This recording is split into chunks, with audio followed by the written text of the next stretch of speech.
Hello and welcome to the programme. Earlier on in the year I was invited to the Peterborough Modified and Custom Car Show held at Peterborough Showground. While wandering round there I came across this beautiful 5-window coupe belonging to none other than Russ Cooke. I caught up with him for a chat later on. This is what he had to tell me. I bought it off eBay 5 years ago from Canada as a sort of what was supposedly an up and running car, but when it arrived it was effectively a box of bits. Really, as bad as that? Well, not as bad. It looked like a car, but as soon as I tried to do anything with it, it just sort of fell to bits. Was it a runner though? The engine ran. You could drive it. I drove it around the block, decided it was unsafe, and thought I needed to rebuild it. So that's where it started from, really. So what did you have to do to sort of get it how you wanted it?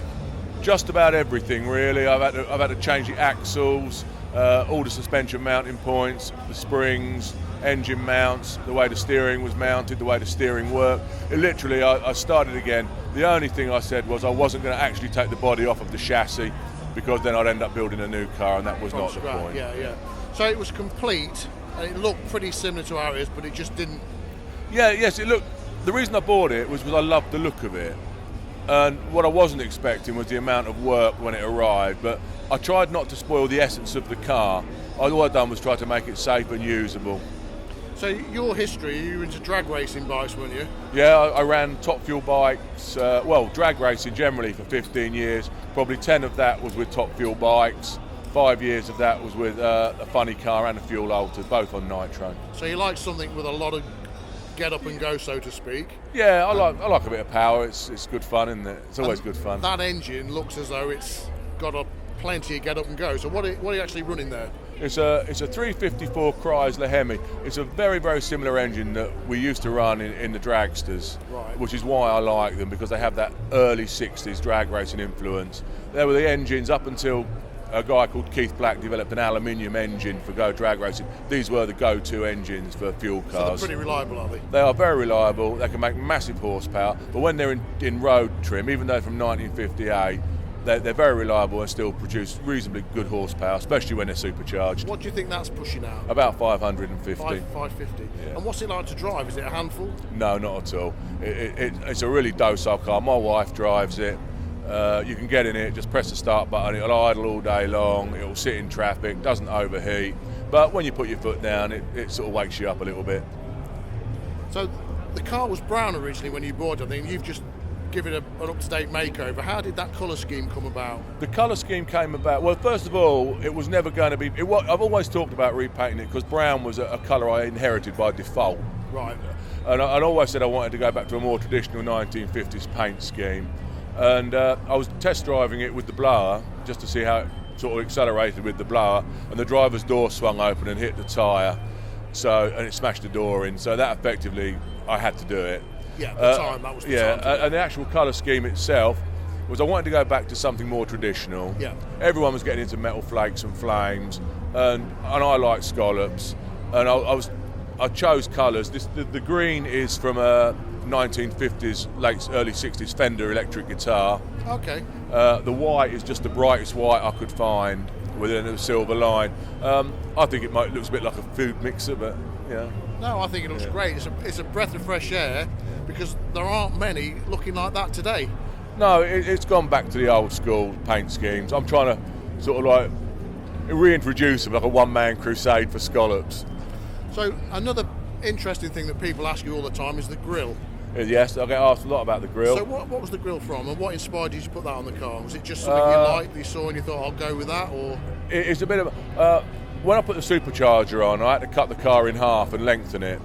Because the chassis rails are tapered, it got very narrow, so I had a certain amount of room to put a grille in. Yeah. And it just happens that one was the right size to drop in the chassis rails. The fact it looks cool is a plus point. I mean, was it something you saw at an auto jumble, or did you have it knocking around? No, it came from eBay. It's the bargain of the century. It was on eBay. It was 10 quid. I bid on it. I was the only bidder, and I got it, and it just happened to fit, and that was it. We had to restore it and paint it. Other people have other opinions of it, but I like it. Some people like it, some people don't. Well, it just set it apart. It's unique to your car, isn't it? So, the whole hobby is an American hobby. The body's a 1934 Model A. It's an American body. The engine's American, the axles are American. It's just nice because the car's in England. I'm an English person. It's just nice to have something English on the car. Yeah, and it is an English. It's a 1939 English grille, and it just looks nice there. And it does set it apart from the sort of American-style grills that everybody seems to want to have. So is this car a keeper? Do you ever see yourself selling it, or do you fancy anything else? I do fancy something else, but as to whether I could bring myself to sell this one, I don't know. Would it have to be the right money kind of thing? Not so much the right money.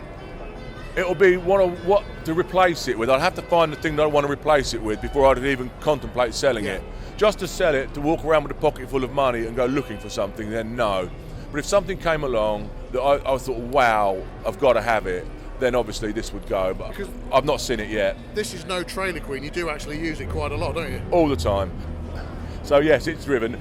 The only time it'll be on a trailer is if it's broken. Well, on that, we'll say goodbye. Yeah, Thanks good night. for the chat. It's very nice to talk to you. There you go.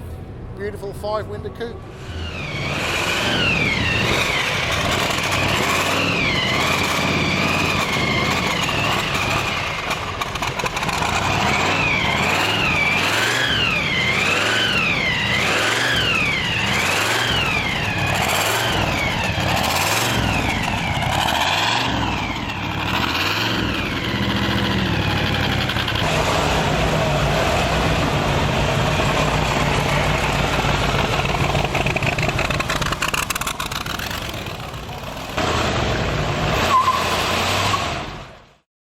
Well, we're not just going to leave it like that.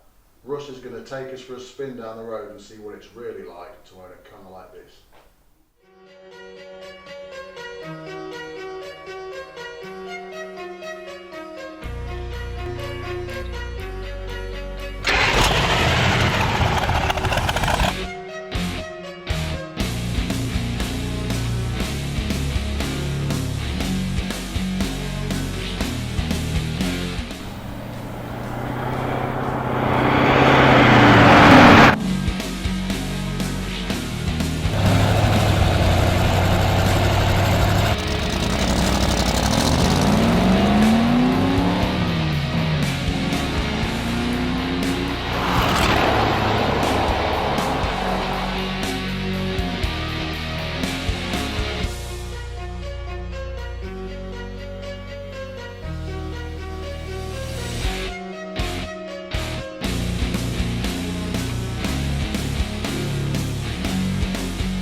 Well, there you are, on this Moby 9. That is one sweet ride.